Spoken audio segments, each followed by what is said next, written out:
Did you know that 63% of the world's genetically modified foods come from the United States itself? That's out of the entire world. That's a very large percentage. And to some people that might scare them because when you hear the words genetically modified organism, you think scary things. It turns out that almost all of your food is genetically modified and that you probably don't go a single day without eating a genetically modified food. A lot of people are misinformed from the media about genetically modified food and what it could potentially do to you. The media tends to cloud people's opinions of these issues and this controversial topic by only highlighting some of the harms that genetically modified foods can give you. Since the beginning of the 20th century, you had books like The Jungle that came out that talked about food industries and how they were dangerous and disease infested and contaminated. And this ultimately kind of primed people and their attitude towards food industries and companies. I am going to talk today about what really goes on in food industries and how they're really not that bad and how genetically modified foods are misrepresented and can actually be beneficial to society. The first major misconception with genetically modified foods, and this is a big one and probably the most scary, is that they cause cancer.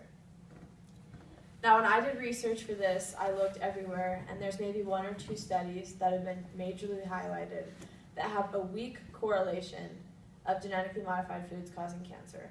Ultimately, it really doesn't, and the fact that there's so few studies that actually support this data really allows us to throw away this belief and this misconception. The second belief is that genetically modified foods actually increase allergies in people because when they genetically modify the food and when they're doing the chemical reactions there and they're cross breeding plants, they believe that when they introduce new genes into plants, they are actually introducing an allergen. For example, they can make watermelon seedless by adding in a certain gene from another nut, but then that would make you have a nut allergy. Or like those who have nut allergies can't eat the food, if that makes sense. And so this proves to be a huge concern.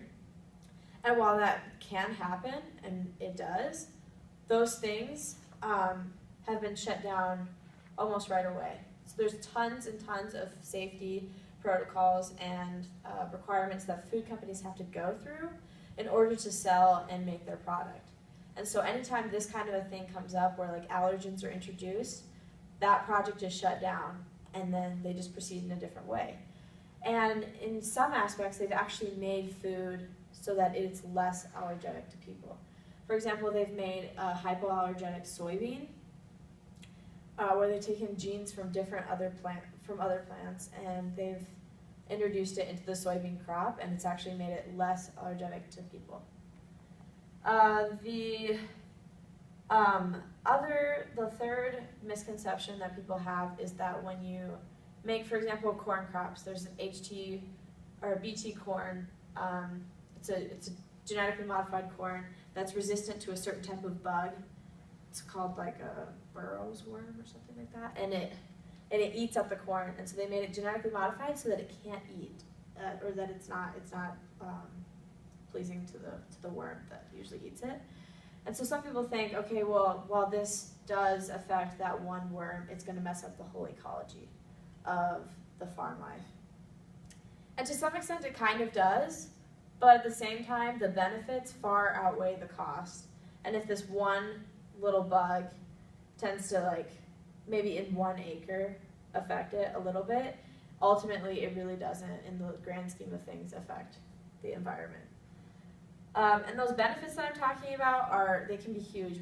We could maximize and use genetically modified food for the absolute best. If we use it in the right way, and if everybody's on board and not scared, then we could be feeding third world countries, starving children in Africa. We could be using it to make bigger and better foods that are just equally as nutritious. So it's important to realize that you don't need to be scared of these things, and that these are actually things that can really be beneficial to the entire world as a whole.